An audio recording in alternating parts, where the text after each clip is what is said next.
kita di malam hari ini akan membaca, memahami, merenungkan 10 ayat pertama dari surah Al-Baqarah. Mudah-mudahan Allah berkenan selalu memberikan, menganugerahkan ilmunya kepada kita semua. Mudah-mudahan Allah berkenan membukakan pintu hati kita, memberikan taufik dan hidayahnya kepada kita semua. Dan mudah-mudahan Allah Subhanahu wa Ta'ala sebagaimana di malam hari ini mengumpulkan kita semua dengan niat yang tulus lillahi ta'ala untuk mengkaji ayat-ayat Allah. Mudah-mudahan pada waktunya Allah mengumpulkan kita semua di surga Firdaus. Kita baca terlebih dahulu ya, mudah-mudahan setiap huruf yang kita baca mendatangkan keberkahan. Ya, kita baca bersama-sama Bapak Ibu ya. 10 ayat pertama. A'udzu billahi minasy syaithanir rajim. Bismillahirrahmanirrahim. La uqsimu bihadzal balad wa anta hillun bihadzal balad wa walidin wa ma walad. Laqad khalaqnal insana fi kabad. Ayahsabu an lan yaqdira alayhi ahad. Yaqulu ahlaktu malan lubada.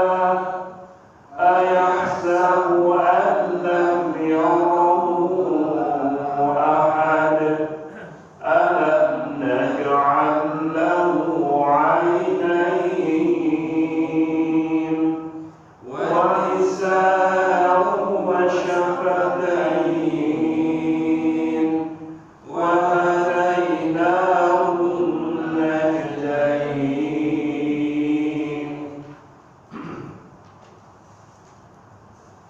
La uqsimu bihadzal balad.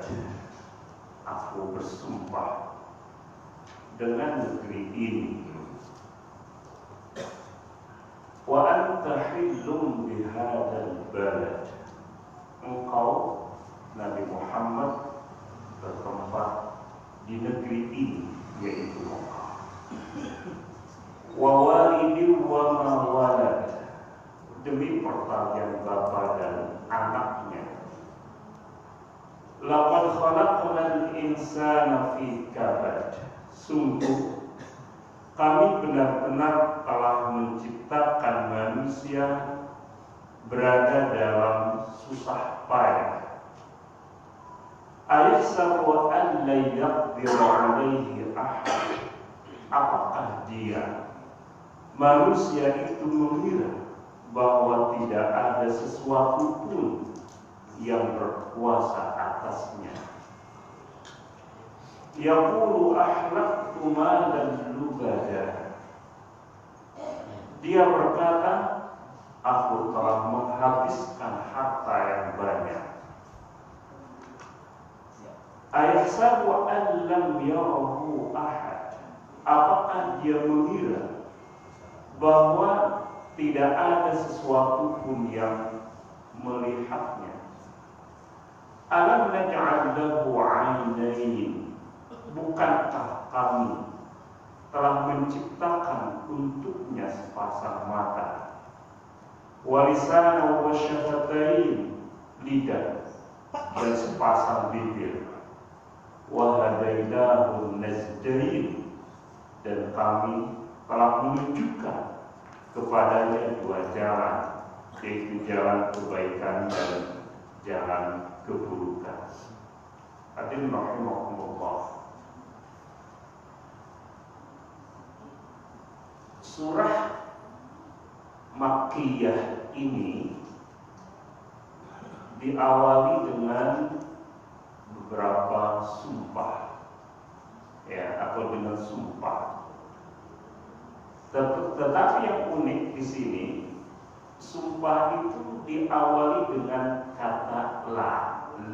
uqsimu bihadzal balad.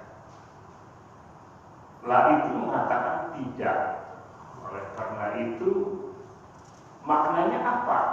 Apakah Allah tidak bersumpah atau la di sini adalah tambahan ziyadah? Karena itu maknanya adalah uqsimu bihadzal balad. Aku bersumpah dengan negeri ini. Di sini para ulama khilaf, ya. Ada yang mengatakan bahwa la atau la di situ adalah tambahan ziyadah. Ada yang mengatakan bukan tambahan, tetapi memang Allah tidak bersumpah dengan negeri ini.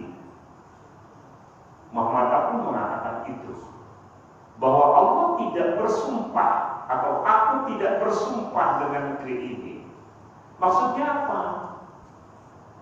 Biasanya sesuatu yang digunakan sebagai qasam, sumpah oleh Allah Subhanahu wa ta'ala itu dimaksudkan untuk mengukuhkan keagungan atau kebesaran yang dipakai sumpahnya itu. Maka dalam hal ini seolah-olah Allah ingin mengatakan bahwa kebesaran, ya, negeri Mekah itu tidak lagi membutuhkan pengukuhan, tidak lagi butuh sumpah, gitu. Nah, ini yang dimaksud. Karena itu maka maknanya itu adalah tidak ada la, ya, sama-sama itu adalah sesungguhnya sumpah, gitu kan? Karena menunjukkan bahwa negeri Mekah yang dijadikan sebagai sumpah oleh Allah di dalam awal surah ini itu adalah negeri yang sangat agung, ya, negeri yang sangat agung. Hadirin rahimakumullah. Biasanya kita memandang atau ketika kita mendengar suatu nama kota, maka kita akan punya persepsi yang berbeda ketika suatu kota disebutkan dibanding dengan kota yang lain, ya. Saya tidak tahu, misalnya ketika kita mengucapkan kata Pondok Rajik misalnya, ada semacam kebanggaan enggak dibanding dengan ketika menyebut nama Depok misalnya, gitu. Mungkin beda, gitu. Kenapa?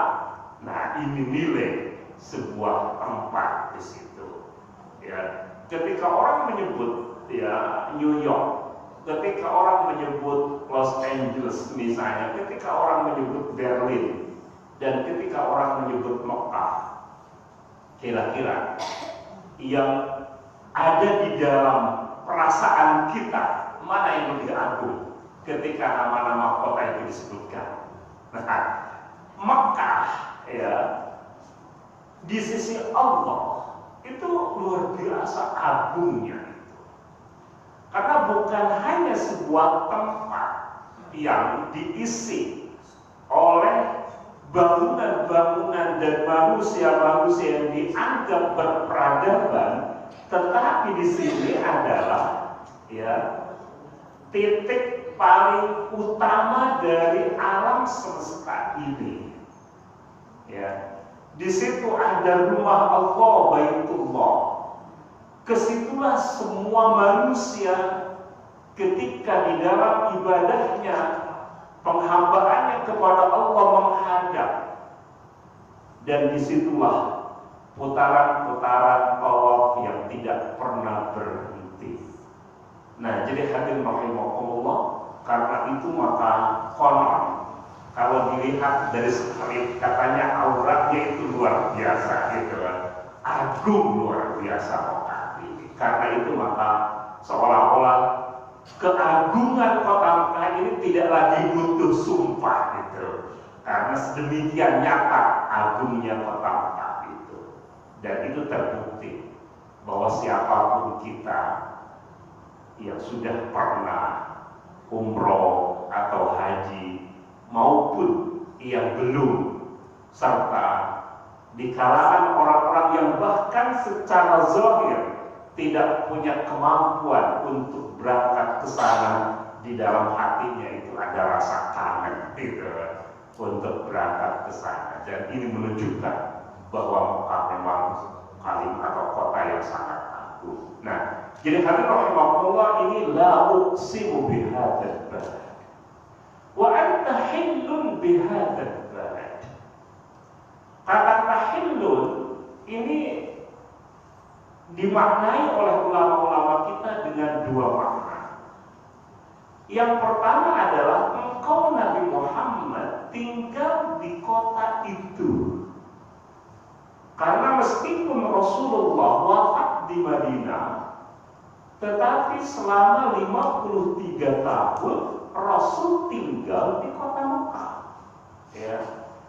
40 tahun sebelum beliau diangkat sebagai utusan Allah, 13 tahun setelah diangkat sebagai Rasul Allah. Jadi 53 tahun Rasul itu tinggal di Mekah. Rasul itu pituin Mekah, ya, pituin Mekah. Dan karena itu maka wa anta hillun bihadzal balad, engkau menempati tinggal, halla yahillu, itu menempati, ya, kota Mekah ini. Pituin nggak ada yang ngerti. Nggak ada yang ngerti ya. Mahal basur. Pituin. Langsung ngerti insyaallah itu asli ya, asli itu pituin itu asli Mekah itu. Ya.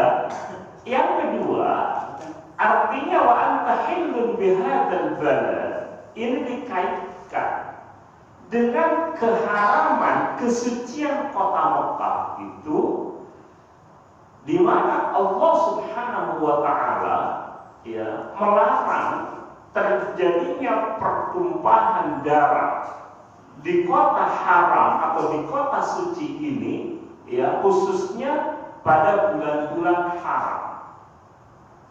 Tetapi Rasulullah Shallallahu Alaihi Wasallam ketika Futuh Makkah, meskipun tidak terjadi, ya, peperangan pada saat itu, tetapi memang, ya, aura-aura, ya, peperangan itu ada. Ya, karena itu maka pembebasan kota Mekah itu meskipun, ya, itu tidak sempat terjadinya peperangan, meskipun ada perlawanan-perlawanan tidak begitu signifikan untuk kelancaran Futuh pembebasan kota Mekah itu, ini terjadi, ya. Nah, oleh karena itu maka Rasulullah Shallallahu Alaihi Wasallam, ya, mendapatkan dispensasi pada hari Futuh Makkah itu untuk terjadinya dalam tanda petik pelanggaran terhadap keharaman kota Mekah itu. Dan ini adalah izin Allah atau atas izin Allah Subhanahu wa ta'ala, sebagaimana yang diriwayatkan oleh Imam Bukhari dan Muslim, ya, ketika Rasulullah Shallallahu Alaihi Wasallam bersabda, Inna hadzal balada, sesungguhnya negeri ini haramahullahu, telah disucikan, diharamkan oleh Allah. Yang disebut dengan haram itu adalah ungkapan tentang kesucian, ya.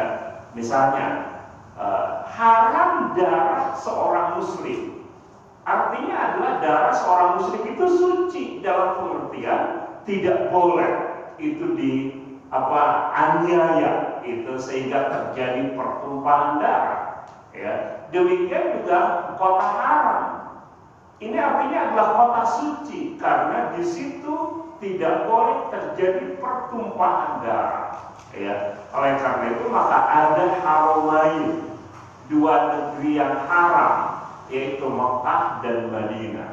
Ya, di situ tidak boleh ada orang-orang non-muslim yang masuk, ya. Oleh karena itu maka ada batas-batas pagar-pagar dari tanah haram itu di seluruh keliling atau di sekeliling kota haram Mekah dan Madinah itu ada tanda-tandanya sebagai kota haram. Oleh karena itu maka tidak boleh ya kemudian orang-orang yang muslim itu masuk ke negeri itu, dan ini dinas dalam Al-Quran ya.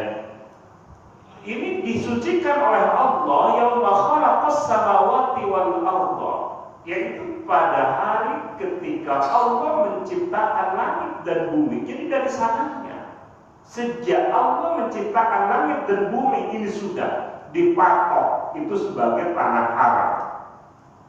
Bahwa haram bihurmatillahi ila yaumil qiyamah ya. Maka tanah haram itu atau negeri ini suci dengan kesucian yang telah ditetapkan oleh Allah hingga hari kiamat.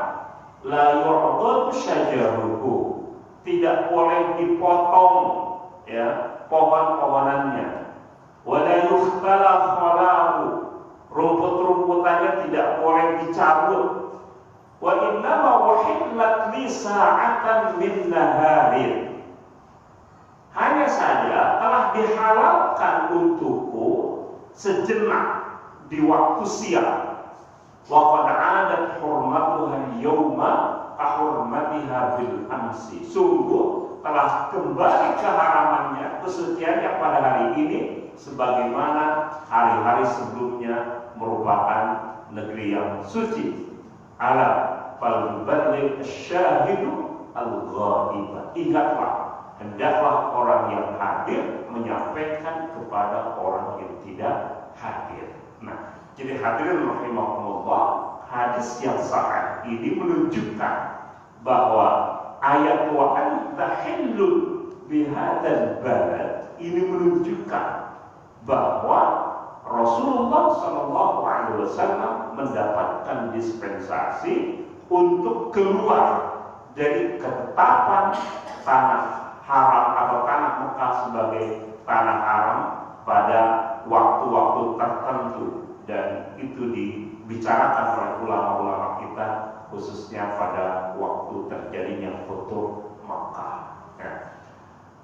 Yang ketiga, wawaridin wa mawalad, demi pertautan antara ayah dengan anaknya.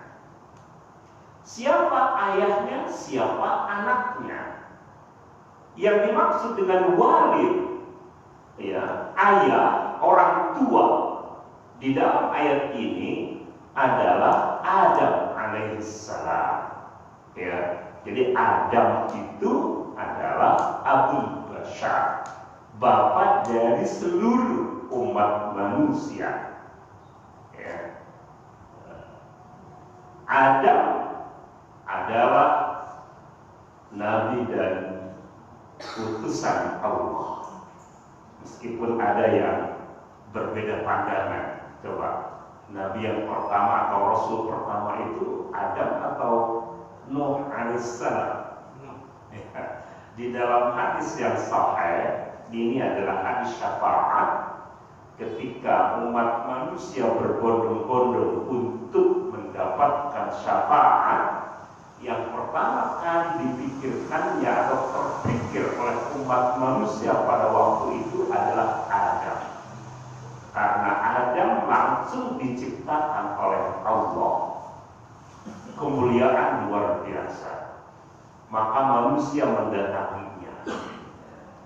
Tetapi Adam mengatakan, bukan aku orangnya. Beliau kemudian mengaku bahwa dia pernah melakukan perbuatan dosa, khususnya ketika beliau memakan buah dari pohon terlarang. Oleh karena itu maka diarahkan oleh Adam, datangilah Nuh, karena Nuh adalah Rasul pertama yang diutus oleh Allah. Ini adalah hadis yang sahih ya. Tetapi ayat Al-Quran itu menyebutkan Innallaha astafa Adam wa Nuha wa ala Ibrahim wa ala Imran 'alal 'alamin. Sesungguhnya Allah telah memilih Adam, Nuh dan seterusnya. Kata-kata di dalam ayat itu dipahami oleh ulama-ulama kita sebagai pemilihan untuk diangkat sebagai utusan Allah. Dan karena itu ada hadis-hadis meskipun itu tidak begitu kuat yang menyebutkan bahwa Adam itu adalah utusan Allah. Oleh karena itu maka antara ayat dengan hadis tadi itu dikombinasikan sehingga kemudian Nabi pertama adalah Adam alaihissalam. Itulah. Nah, jadi di sini ada khilaf ya. Meskipun saya berkesimpulan bahwa itu sebabnya mengapa para ulama membedakan antara Nabi dan Rasul, gitu kan, Nabi dan Rasul. Jadi titik tengahnya di situ. Karena itu maka Adam adalah termasuk Nabi dan Rasul yang wajib diketahui. Sebab apa? Begitu jelas di dalam Al-Quran namanya tersebar di beberapa atau di banyak tempat di dalam ayat-ayat Al-Quran. Nah, jadi wawalidin yang dimaksud dengan kalimat ini adalah Adam alaihissalam. Walad, ya. Nah, dan yang dilahirkannya adalah siapa? Ibrahim dan keturunannya sampai kepada ketika itu Nabi Muhammad SAW. Pertanyaannya adalah walad, mengapa ya untuk mengungkapkan manusia itu anak-anak keturunan Adam alaihissalam itu diungkapkan dengan kata ma, padahal biasanya menyebutkan atau kata sambung ya untuk yang berakal itu digunakan kata man, waman walad gitu. Ma itu biasanya diungkapkan untuk sesuatu yang tidak berakal, benda-benda itu adalah sesuatu ma, ya. Tetapi mengapa untuk mengungkapkan manusia keturunan Adam disebutkan dengan ungkapan ma, gitu. Nah, ini untuk menunjukkan tentang keagungan generasi yang dilahirkan oleh Adam alaihissalam itu, ya, karena disitulah banyak umat manusia yang telah dipilih oleh Allah sebagai nabi dan utusannya. Oleh karena itu, maka di dalam hadis, meskipun hadis itu tidak begitu kuat, tetapi ya jalur periwayatannya sangat banyak sehingga sampai pada tingkat hadis yang hasan li ghairihi menyebutkan bahwa jumlah para nabi, jumlah para rasul itu ada berapa? 313. Riwayat lain 314, riwayat lain 315. Jumlah para nabi itu ada 124.000. Dan ini adalah jumlah yang sangat banyak. Semuanya adalah keturunan siapa? Keturunan Adam alaihissalam. Oleh karena itu maka gini-gini juga kita ini adalah keturunan seorang nabi, ya. Mulia kita ini, gini-gini juga keturunan nabi, gitu. Oke, ya. Nah, jadi wawalidin wa mawalad, ya. Pertautan antara ayah dengan anaknya, ya. Nah, hadirin rahimakumullah, ya. Jadi kita ini masuk kategori wa mawalad, gitu. Yang dilahirkan oleh Adam alaihissalam atau keturunan Adam alaihissalam. Laqad khalaqnal insana fi kabad. Nah, jadi dari 3 sumpah tadi itu, apa yang ingin dikukuhkan oleh Allah ini? Laqad khalaqnal insana fi kabad. Sungguh kami benar-benar telah menciptakan manusia itu fi kabad, dalam keadaan susah. Jadi ada nggak manusia yang dalam keadaan serba mudah? Tidak ada. Kalau mau segala mudah, ya sudah tinggalnya di surga saja. Karena Nabi Adam ketika di surga itu roh godan. Jadi semuanya itu fasilitas tersedia. Ya, kalau mudah-mudahan kita penghuni atau menjadi penghuni surga, seluruh yang kita perlukan itu bukan dicari, tetapi dapat. Ya, tapi dapat. Jadi mau makan, tidak harus nunggu atau kita nunggu dikirim pakai Gojek misalnya, langsung itu, ya. Tidak ada ongkos kirim lagi gitu. Ya, jadi dapat langsung. Keperluan kita itu dapat, ya. Di dunia tidak ada yang begitu. Ya. Oleh karena itu maka normalnya manusia di dunia ini memang harus sibuk, ya, harus sibuk, harus bekerja keras. Seandainya orang tidak sibuk dan tidak bekerja keras, itu dipastikan dia tidak akan sehat hidupnya. Coba misalnya, ya, malam setelah Isya sudah tidur, habis subuh tidur lagi, ya. Bangun kemudian makan tidur lagi. Coba, ya, itu, ya, kalau itu terjadi itu dijamin itu tidak akan sehat itu, ya, karena normalnya kita itu harus bekerja, ya. Dengan bekerja keras itu maka kita akan sehat.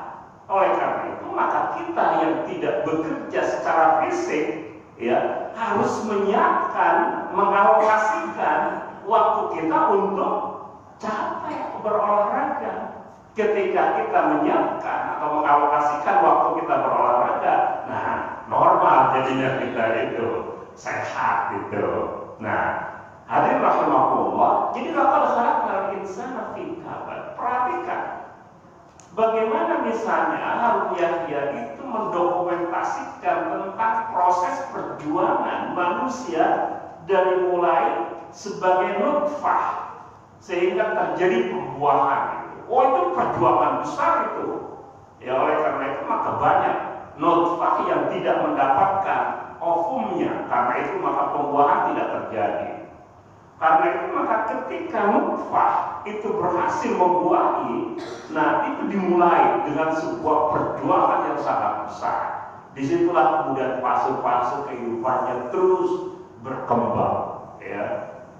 Nah, lahir, ya, dari lahir dia, saya kira yang paling berat memang perjuangan makhluk hidup itu adalah manusia, ya. Coba perhatikan misalnya ketika seekor ayam itu menetas, ya, itu dia menetas keluar dari cangkangnya, itu sudah bisa mandiri, sudah bisa makan sendiri, ya, nyari makan sendiri, berjalan sendiri. Coba kita sebagai manusia itu butuh waktu sekitar 10 bulan sampai beberapa belas bulan untuk bisa berjalan sendiri. Perlu sekitar belasan tahun sampai puluhan tahun untuk nyari makan sendiri, ya kan? Coba. Jadi manusia itu memang diciptakan oleh Allah itu kabar betul itu, ya. Apalagi ya muda-mudi yang jomblo terus itu kabar bener itu. Insya di sini tidak ada masalah kita lah, ya. Nah, jadi laqad khalaqnal insana fi kabad. Di dalam banyak ayat ini dikatakan hamalathu ummuhu kurhan wa wada'athu kurhan. Ya, ibunya telah mengandungnya dengan sangat susah payah dan kemudian melahirkannya juga dengan susah payah. Ya. dan selama hidupnya yukabidu, ya, dia terus bekerja, berusaha sangat keras. Nah, jadi hadirin rahimakumullah, maka anak-anak kita juga harus dibiasakan untuk menjadi pekerja keras, ya. Jangan sampai kemudian anak kita itu dibina bobokan, karena ketika anak itu segala fasilitas hidupnya selalu disiapkan, tidak dibiarkan untuk bisa mandiri. Ini kita khawatir ke depannya itu, ketika dia tidak lagi mendapatkan orang yang bisa menyiapkan segala kebutuhannya, ini bisa bermasalah di dalam hidupnya. Oleh karena itu maka dari mulai kecil, ya, ini harus dibiasakan untuk hidup mandiri, ya. SD itu meskipun di rumah ada mesin cuci, coba dibiasakan bagaimana anak cuci sendiri. Anak diajarkan bagaimana menyiapkan makannya. Jangan sampai sudah lulus SMA, ya, masak air saja itu tidak bisa, misalnya bikin indomie saja tidak bisa, misalnya. Nah, ini bermasalah. Karena itu maka anak itu harus dari kecil itu kita siapkan bagaimana dia bisa hidup secara mandiri. Nah, hadirin rahimakumullah, kalau kita perhatikan mengapa manusia semakin akhir ini kok semakin lama ya kemandirian itu, kedewasaan itu semakin lama, ya. Sekarang anak-anak usia 15 tahun, 17 tahun itu masih disebut anak-anak yang masih alay, coba bayangkan. Padahal Usama bin Zaid 17 tahun itu sudah memimpin pasukan itu. Bayangkan itu. Di situ ada Abu Bakar, di situ ada Umar. Yang tampil sebagai komandannya adalah anak berusia 17 tahun. Ya. Karena itu maka Usama bin Zaid ketika itu tidak disebut anak itu, ya, adalah seorang yang sudah tampil sebagai leader itu, ya. Ketika itu Rasulullah SAW meminang Aisyah. Berapa tahun ketika beliau meminang Aisyah? Itu 6 tahun Aisyah itu. Bagaimana kalau itu sekarang terjadi? Wah, itu ada yang populer itu, ya. Tapi memang ketika itu sebelum Rasul meminangnya, Aisyah itu sudah dipinang, ya. Oleh karena itu maka ketika Rasulullah itu mengungkapkan tentang keinginannya, ya, terhadap Aisyah kepada ayahnya Abu Bakar Siddiq, ya, maka Abu Bakar Siddiq harus mengkonfirmasi dulu kepada seorang laki-laki yang sudah meminangnya mau jadi apa tidak, gitu. Dan kalau Allah memang dia mengatakan tidak jadi, akhirnya kemudian dinikahi oleh Rasulullah SAW. Nah, jadi ini menunjukkan tentang kedewasaan, ya, yang memang lebih dini itu, ya, lebih dini kedewasaan itu. Nah, jadi hadirin rahimakumullah, mengapa ini semua terjadi? Boleh jadi karena karakter laqad khalaqnal insana fi kabad itu memang tersedia, sehingga anak itu terkondisikan sedari dini atau sejak dini untuk dapat menjalani kehidupan ini dengan baik, ya, hingga pada akhirnya tidak membutuhkan waktu terlalu lama untuk bisa mandiri dan dewasa. Nah, jadi hadirin rahimakumullah, ini sekarang kita perlu itu memikirkan bagaimana kita bisa mengondisikan kedewasaan itu lebih cepat, karena sayang waktu hidup itu semakin pendek, kedewasaannya semakin disiapkan semakin panjang. Jadi anak kita berkiprahnya terlalu pendek itu, ya. Kalau 25 tahun itu belum apa-apa, terus kapan dia berkiprah, gitu, memerankan fungsi-fungsi peradabannya di dalam kehidupan ini kalau penyiapannya itu terlalu panjang, gitu. Nah, jadi hadirin rahimakumullah, ya, ini pelajaran menurut saya sangat penting dari walaqad khalaqnal insana laqad khalaqnal insana fi kabad ini, sehingga kita perlu itu memang membuat anak-anak kita ini lebih sabar di dalam menjalani hidup ini supaya kedewasaan lebih cepat, ya. Nah, Ayahsabu an la yaqdiru alaihi ahad. Ya. Ini menunjukkan bahwa manusia itu mendapatkan anugerah dan nikmat dari Allah itu sedemikian rupa. Apakah dia menyangka bahwa tidak ada seorang pun yang mampu? Mampu apa? Ya. Para ulama berbicara tentang ayat ini. Ketika manusia setelah usia kedewasaannya itu dialami, dia kemudian mampu mandiri dan memiliki kekayaan yang dianugerahkan oleh Allah. Seringkali dia lupa bahwa kekayaan itu sesungguhnya adalah titipan dari Allah. Tetapi dia menyangka bahwa harta itu murni didapat karena kepintaran, keterampilan, dan hasil dari usahanya. Oleh karena itu maka Qarun itu dia mengatakan innama utituhu ala ilmin indi. Aku dapatkan ini semata-mata karena ya aku punya ilmu sehingga membuat harta kekayaan itu mampu dikumpulkan dengan sedemikian banyak. Dia lupa sesungguhnya harta kekayaan itu adalah milik Allah. Nah, ketika dia lupa hakikat kekayaan itu milik Allah, dia menyangka bahwa dengan kekayaan itu tidak ada orang yang mampu melakukan tindakan-tindakan apapun yang merugikannya. Ayat 1 an la yaqdiru alaihi ahad. Ya. Dan ini adalah karakter kekayaan. Jadi Bapak Ibu semua, karakter kekayaan itu membuat dirinya lupa.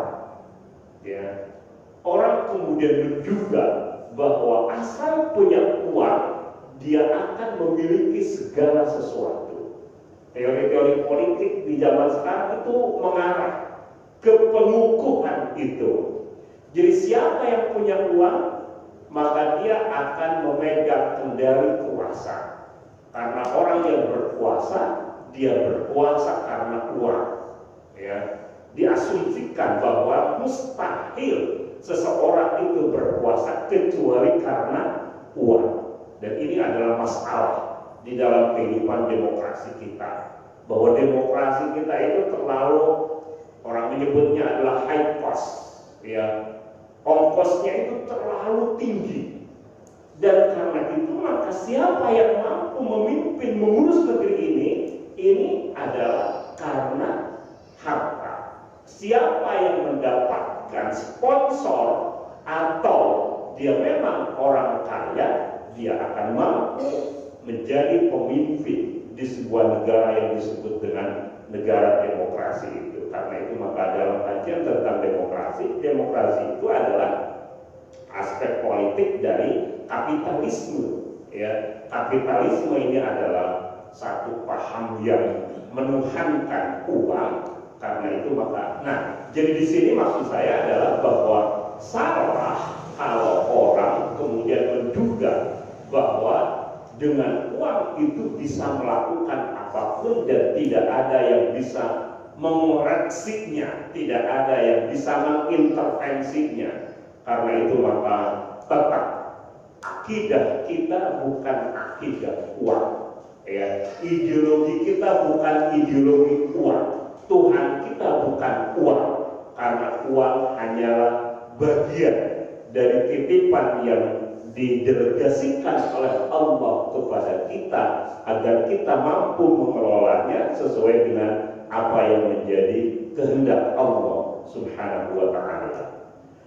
Hadirin rahimakumullah, sisi yang kedua ya dari ayat 1 an yaqdiru alaihi ahad adalah bahwa manusia itu lupa jika harta kekayaannya itu sesungguhnya akan dimintai pertanggungjawaban kelak di hadapan Allah.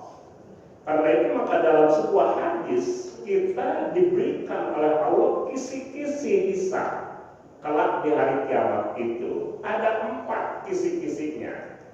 Semuanya hisab ini ya bagian dari persoalan ini. Pertama adalah tentang usia, ya. Diisi apa, kegiatan apa usia kita itu? 50 tahun, 60 tahun, 70 tahun, 80 tahun dan seterusnya. Setiap waktu dari hidup kita itu akan ditanya, dipakai apa, diisi oleh apa. Oleh karena itu maka kita siapkan itu, karena kelak yang akan menjawabnya bukan lidah kita, bukan bibir kita, ya.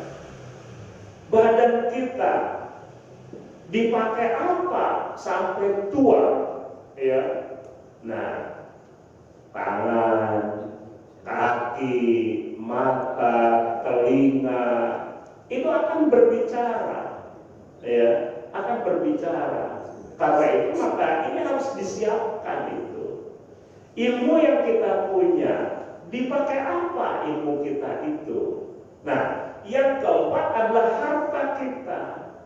Ketika berbicara tentang harta, yang akan dimintai pertanggungjawaban adalah 2 sisi. Yang lain itu semuanya hanya 1. Harta itu 2 pertanyaannya. Dari mana? Untuk apa? Tidak cukup bahwa harta kita itu dipergunakan untuk sesuatu yang halal. Karena dari mana juga harus halal. Dua-duanya itu harus halal. Ketika kita mampu mempertanggungjawabkan, ya, pendapatan kita itu dari mananya sumbernya halal, kemudian untuk apanya juga halal, maka kita telah menjadi orang yang disebut ni'mal malus shalih lil abdis shalih. Sebaik-baiknya harta adalah harta yang halal, ada di tangan orang saleh, gitu. Nah, Bapak Ibu, gitu. Nah, ini pertanggungjawabannya 2 di harta ini. Ya, cita-cita Bapak Ibu menjadi orang miskin atau menjadi orang kaya ya? Kaya ya. Saya ingat Imam Ghazali, Bapak Ibu, ya. Pertanyaan Imam Ghazali, mana yang lebih baik? Ya, orang miskin yang bersabar atau orang kaya yang bersyukur? Oh, sepakat. Ya, sepakat. Ya, orang kaya yang bersyukur. Bapak Ibu, kelebihan orang miskin itu pertanggungjawabannya tidak panjang. Ya, tidak sebentar saja. Karena itu maka orang-orang miskin sudah masuk surga semua. Ya, orang kaya itu masih harus mempertanggungjawabkan itu. Antri itu. Nah, pertanyaan saya nih, masih keke jadi orang kaya atau enggak? Atau mau pengen jadi penghuni surga lebih cepat? Ya, itu. Nah, itu tidak jawab ini gue. Itu. Ya, mudah-mudahan ya, orang kaya gitu, kekayaannya luar biasa, tapi hisabnya cepat gitu kan. Jadi Bapak Ibu pengen jadi penghuni surga? Mau ya. Syaratnya 1, Bapak Ibu harus meninggal dulu. Ya, masa disuruh di dunia masih hidup masuk surga? Tidak mungkin itu. Jadi harus meninggal dulu. Itu siap meninggalnya. Ini aja sulit ini. Baik ya. Nah, jadi min aina tasabahu wa aina wa bima anfaqahu ini. Dari mana dia dapat? Untuk apa dia belanjakan? 2 ya. Ayasabu an la yaqdiru alaihi ahad. Yaqulu ahlaktu malan lubada. Dia mengatakan aku telah menginfakkan, ya, atau telah menghabiskan harta yang banyak. Ya. Lubada itu adalah ya ungkapan dari kathiran, banyak sekali. Ya. Dan para ulama menyebut bahwa yang disebut dengan ahlaktu itu adalah anfaqtu. Aku telah menginfakkan. Apa yang diinfakkan berarti dihabiskan. Ya, infak itu adalah ungkapan yang umum. Ya, kita misalnya, ya, membelanjakan harta ini, artinya kita menginfakkan harta itu untuk kepentingan apapun, itu berarti infak. Ya, termasuk ketika kita mengeluarkan harta itu untuk kepentingan fisabilillah, berinfak untuk masjid, berinfak untuk orang miskin, berinfak untuk anak-anak yatim misalnya, semuanya juga ada kata infak.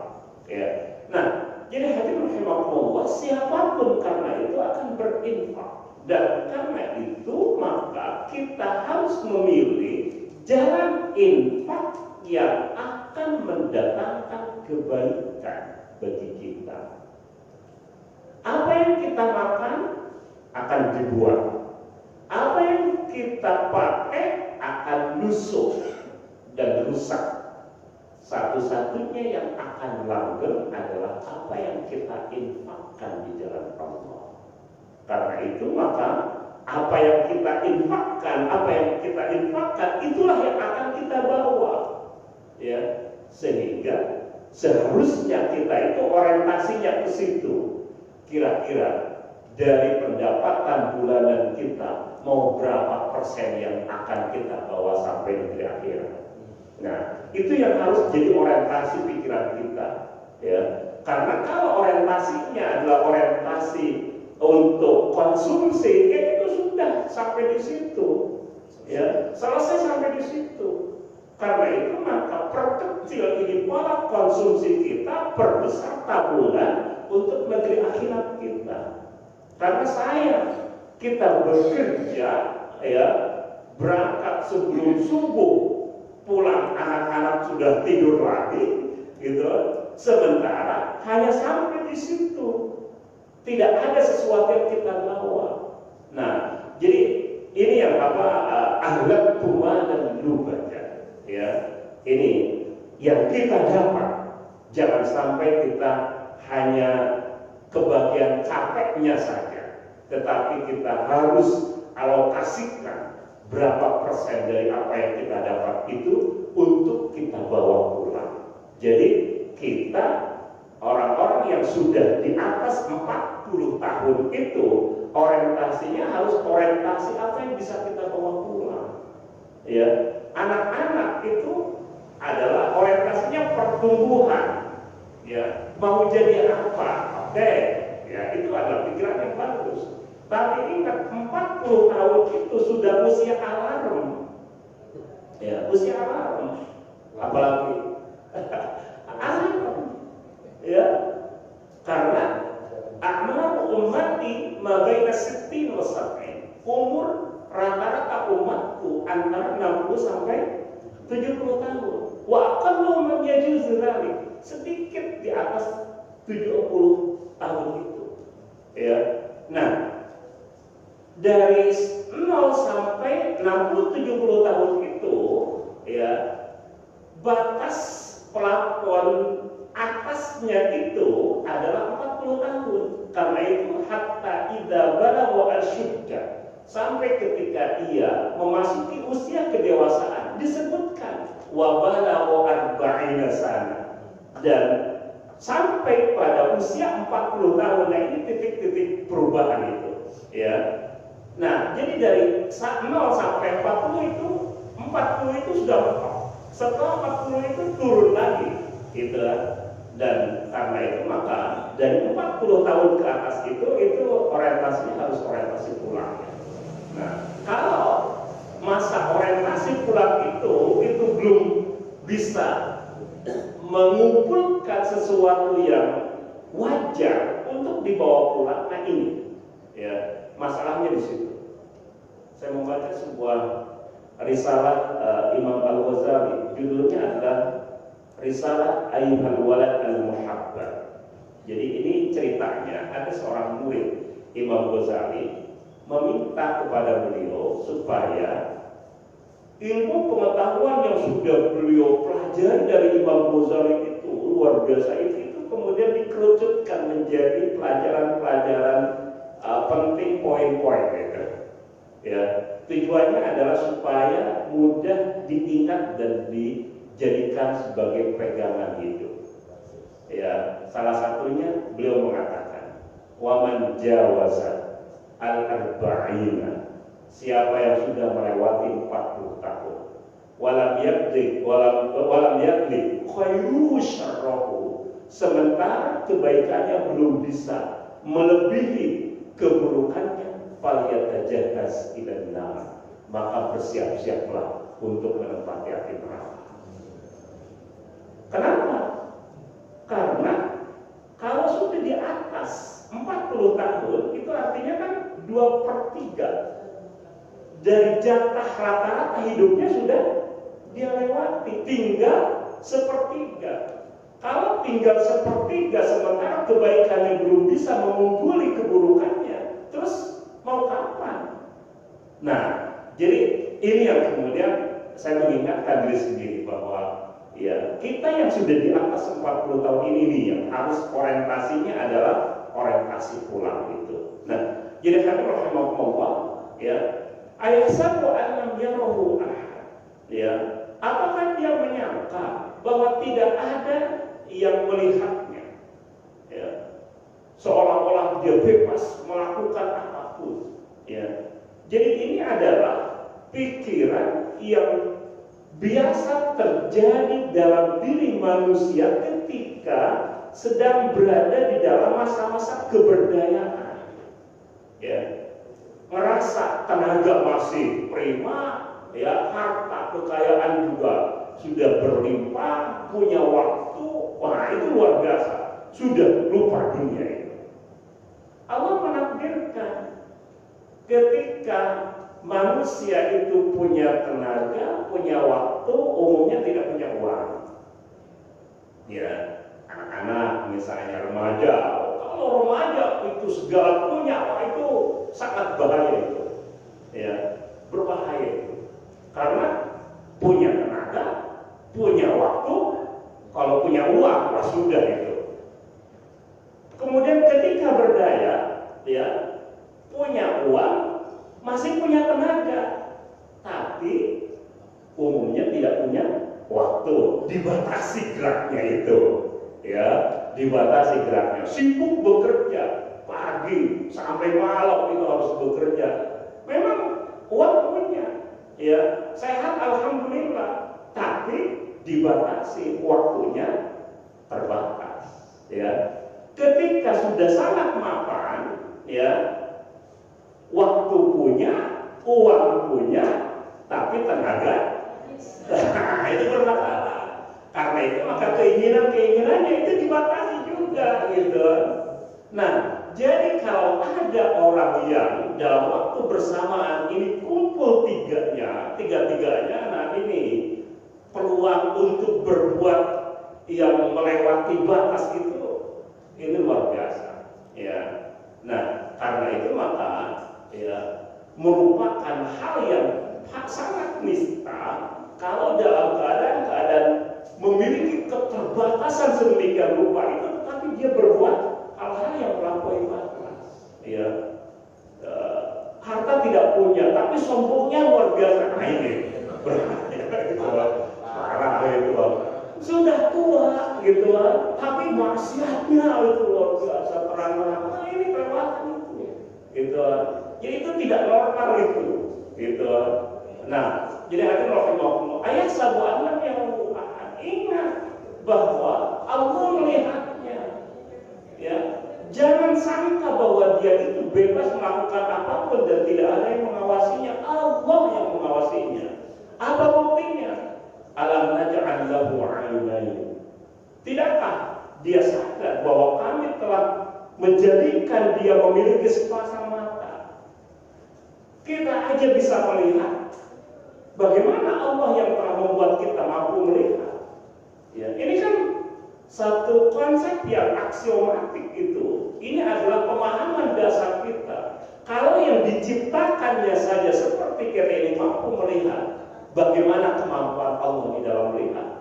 Nah, walisana wa syafatain, kita mampu berbicara, ya, punya lidah, punya dua bibir, ya. Nah, jadi ini semua adalah bukti bahwa Allah Subhanahu wa Ta'ala Maha Kuasa, ya. Dan karena itu Allah juga Maha Kuasa untuk memberikan ancaman dan peringatannya kepada kita semua. Hadirin rahimakumullah, yang terakhir adalah wahadainahul najdain, dan kami telah tunjukkan kepadanya itu dua jalan.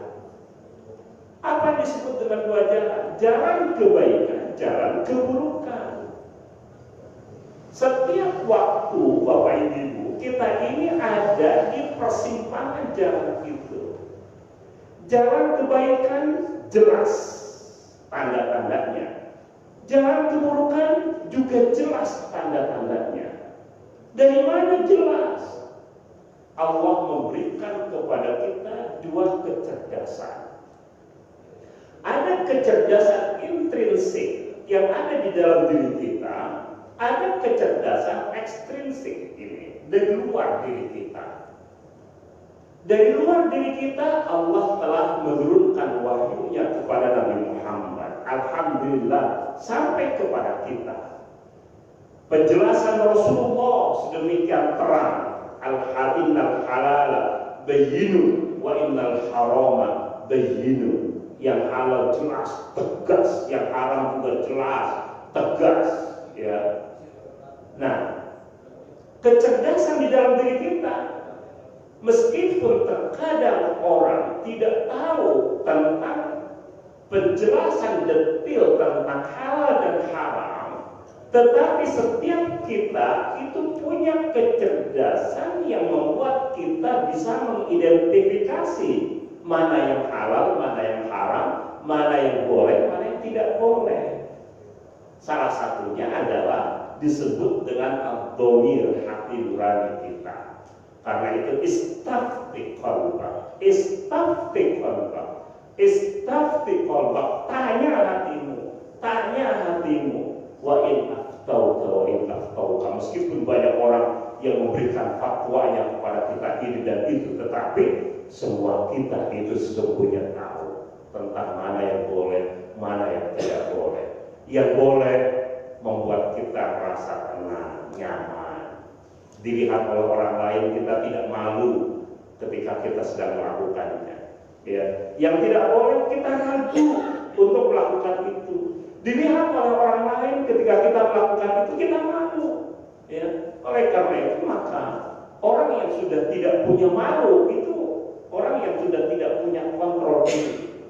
Karena itu isna masyita, ya, illam tastahi fasna masyita. Kalau kau sudah tidak punya malu, sudah lakukan apa? Lakukan saja apa yang ingin kamu lakukan. Kenapa? Tidak lagi punya kontrol itu, dan itu menunjukkan bahwa ini sudah loss itu. Kontrolnya itu sudah tidak lagi berfungsi, dan ini adalah bukti atau gejala tentang kerusakan yang sedemikian rupa terjadi dalam diri manusia. Nah, hadirin rahimakumullah, ya, kita juga kemudian ada korinnya, ada penyerta kita setan, ada penyerta kita juga malaikat, ya. Nah, dua ini adalah dalam rangka memperkuat pilihan-pilihan dari dua jalan itu, ya. Kalau yang terdengar nyaring itu adalah bisikan setan, bahaya ini, ya. Oleh karena itu maka kita harus bisa mengawal diri kita supaya suara-suara yang nyaring ada di dalam, ya, pikiran dan kesadaran kita itu bukan yang bersumber dari setan. Oleh karena itu maka akses ke setan itu yang harus kita jaga, ditutup benar-benar. Dengan cara apa? Perbanyak zikir, perbanyak amal soleh, perbanyak baca Quran. Nah, itu adalah cara kita supaya akses setan untuk menunjukkan jalan keburukan itu menjadi sedemikian sempit. Perbanyak amal ibadah itu akan membuat malaikat itu aksesnya lebih besar daripada akses setan. Nah, jadi hadirin rahimakumullah, ya, ini adalah sunnatullah yang telah ditetapkan oleh Allah di dalam diri kita. Intinya adalah bahwa kita selalu berada di simpang jalan itu, ya. Imma syakir wa imma kafur, dan ini disebutkan di dalam ayat lain, inna khalaqnal insana min nutfatin amsyajin nabtali, sesungguhnya kami telah menciptakan manusia dari nutfah yang bercampur untuk kami uji. Faja'alnahu sami'an basira, kemudian kami buat dia menjadi orang yang mampu mendengar dan mampu melihat. Inna hadainahu sabila, sesungguhnya kami telah menunjukkan kepadanya jalan. Imma syakiran wa imma kafura, imma dia bersyukur atau dia kufur terhadap nikmat-nikmat dari Allah Subhanahu wa ta'ala. Mudah-mudahan semua kita menjadi orang-orang yang pandai bersyukur. Bapak Ibu, ya, itu yang bisa saya sampaikan dari 10